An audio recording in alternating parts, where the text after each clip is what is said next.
Bismillahirrahmanirrahim.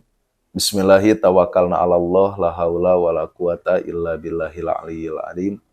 Assalamualaikum warahmatullahi wabarakatuh.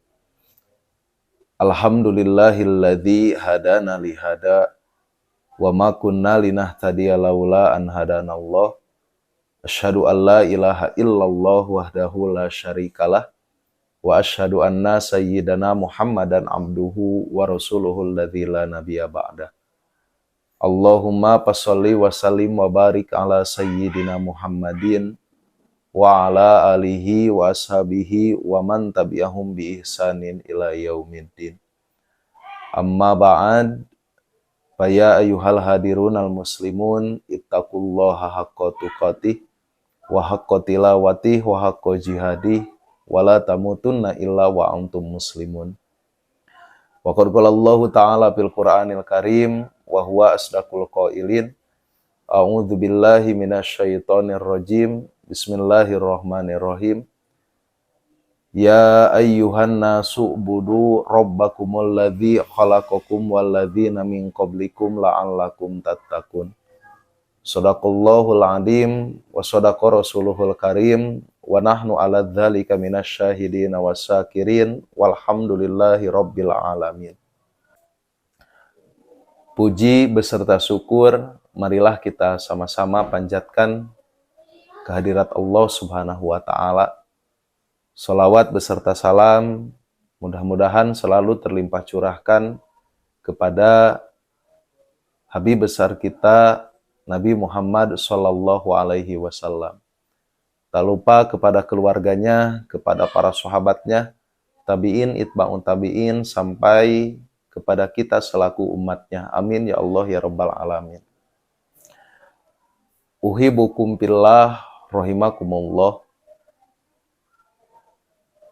Seperti yang kita tahu bahwa di antara tugas pokok manusia itu adalah untuk beribadah kepada Allah Subhanahu wa taala. Di mana manusia yang mengaku dirinya sebagai ibadullah, manusia yang mengaku dirinya sebagai muslim, mempunyai kewajiban-kewajiban untuk tetap taat melaksanakan apapun yang diperintahkan oleh Allah Subhanahu wa taala.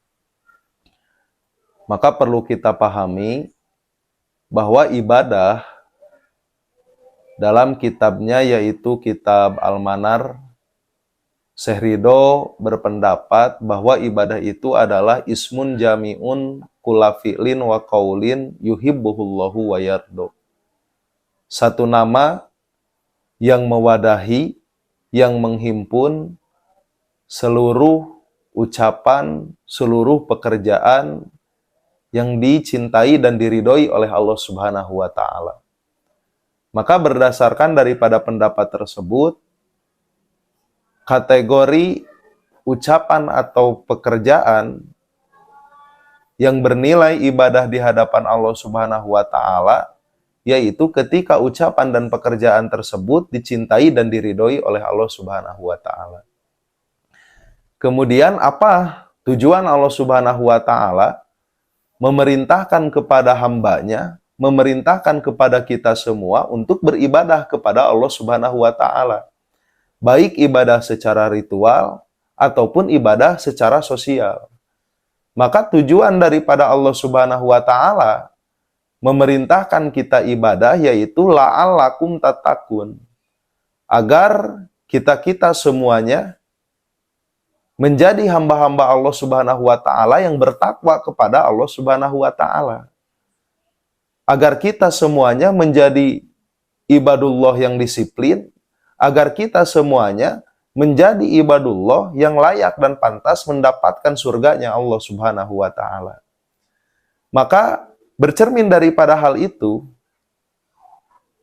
Rasul bersabda dalam hadisnya, "Idza aradallahu bi 'abdin khairan ista'malahu." Ketika Allah Subhanahu wa taala telah mempunyai maksud yang lebih baik terhadap hambanya, maka ista'malahu, yakin hambanya tersebut akan Allah sibukkan untuk senantiasa beramal, untuk senantiasa beribadah kepada Allah Subhanahu wa taala. Maka sahabat bertanya, qalu kaifa yastamiluhu ya Rasulullah? Sahabat bertanya kepada Rasul, bagaimana cara Allah Subhanahu wa taala memperkerjakan kepada hambanya? Maka Rasul menjawab, qala yuwafiquhu li amalin sholihin qabla mautihi.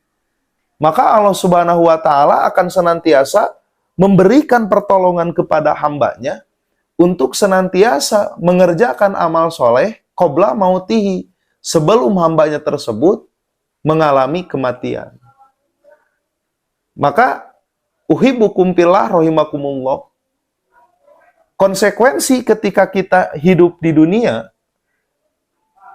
maka sebagai konsekuensinya di saat kita merasa lelah, di saat kita merasa capek, di saat kita merasa susah, tetap ada kewajiban-kewajiban yang harus kita kerjakan.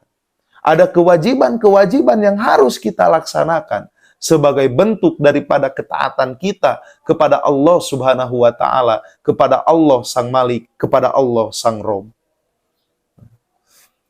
Maka karena ibadah itu merupakan tugas pokok daripada manusia, kemudian juga merupakan salah satu cara agar Allah Subhanahu wa taala mengangkat derajat hambanya, pasti dalam melaksanakan aktivitas yang dinamakan dengan ibadah, kita akan mengalami puncak kesemangatan. Namun sebaliknya kita juga akan mengalami puncak patrah, masa lemas. Maka Rasul bersabda dalam hadisnya, likuli amalin sirotun. Setiap aktivitas yang kita lakukan sirotun, ada puncak di mana kita mengalami masa kesemangatan. Kita semangat beribadah kepada Allah Subhanahu wa taala. Kita semangat sholat. Kita semangat zakat. Kita semangat berinfak. Kita semangat bersedekah. Namun kita harus ingat, walikuli sirotin patrotun. Ketika kita sedang berada di puncak siroh atau di puncak kesemangatan, maka kita akan mengalami masa patrah. Artinya, masa di mana kita malas untuk melakukan kebaikan. Masa di mana kita tidak mau melaksanakan kewajiban. Masa di mana kita tidak mau mengeluarkan harta untuk bersedekah. Maka kata Rasul, paman kanat patrotuhu ala sunati, siapapun orangnya yang saat malasnya, saat merasa patrahnya, ala sunati tapi masih berpegang teguh di atas sunnah kami, kata Rasul, maka pakodih tada, yakin orang tersebut akan mendapatkan hidayah atau petunjuk daripada Allah Subhanahu wa taala. Namun sebaliknya, waman kanat patrotuhu ala goiri dalika, siapapun yang di saat masa patrahnya atau di masa malasnya ala goiri dalika, keluar daripada sunnah Rasul menuju kepada dulumat, maka pakodola, yakin orang tersebut akan berada dalam kesesatan. Na'udzubillahi min dzalik. Maka hadirin yang berbahagia, mari kita jadikan Ramadan ini sebagai momentum, sebagai ajang di mana kita saling berlomba menuju kebaikan, di mana kita berlomba mengharapkan ridho Allah Subhanahu wa taala, sehingga rasa-rasa malu, rasa-rasa malas yang pernah kita alami, mudah-mudahan dengan saum yang kita jalani, dengan hadirnya bulan Ramadan yang penuh barokah dan magfirah ini, kesalahan, kehilapan kita semuanya diampuni oleh Allah Subhanahu wa taala. Amin ya Allah ya Rabbal alamin. Demikian yang bisa saya sampaikan. Mudah-mudahan saudara semuanya yang menyaksikan video ini senantiasa diberikan keistiqomahan dan juga kesehatan. Mudah-mudahan ibadah saum kita diterima oleh Allah Subhanahu wa taala. Amin ya Allah ya Rabbal alamin. Aqulu qauli hada, astaghfirullahaladzim, astaghfirullahaladzim, astaghfirullahaladzim. Wallahul muwafiq ila aqwamit thoriq. Wassalamualaikum warahmatullahi wabarakatuh.